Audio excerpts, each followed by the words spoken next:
आगे सुन सुन के नाम हाथी, आगे सुन सुन के नाम हाथी।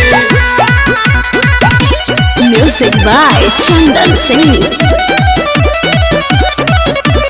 जब से तोरा देखलियौ हमर मन गेलौ सन की, छोड़ देबै न करवा बड़ी करो है पुराना की। आगे सुन सुन गे नाना की, दे दे दिलवा बान्हा की। आगे सुन सुन गे नाना की, दे दे दिलवा बान्हा की। आगे सुन सुन गे नाना की।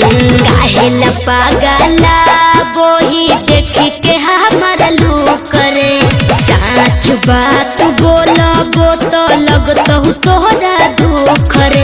अरे सुन सुन रे छोड़ा, पहले से ही अबू करे। अरे सुन सुन रे छोड़ा, पहले से ही अबू करे। अरे सुन सुन रे छोड़ा।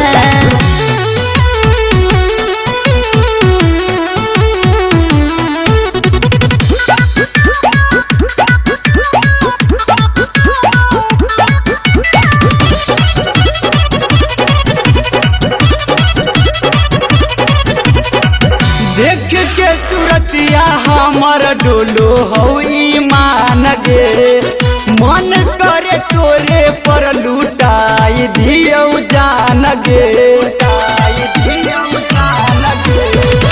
अगुआ से हट मत करे परेशान रे, दोसर दुआर देखे बतियाले मन रे। प्यार से बोला वही कबो जाही सना की, प्यार से बोला वही कबो जाही सना की। आगे सुन सुन गे नाना की, दे दे दिलवा बान्हा।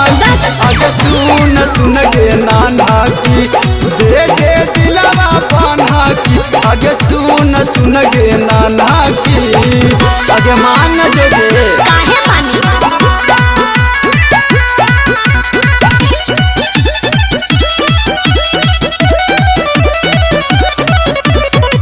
दोसरा के छोड़े हमरा अपन बनाइले, करो ही प्यार अपन दिला में बसाइले।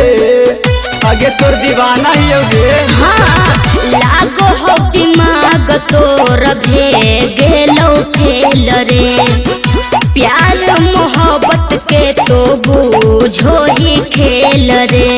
अमनो अभिनाश गेली तो निशा खातिर चुप रे, अमनो अभिनाश गेली तो निशा खातिर चुप रे।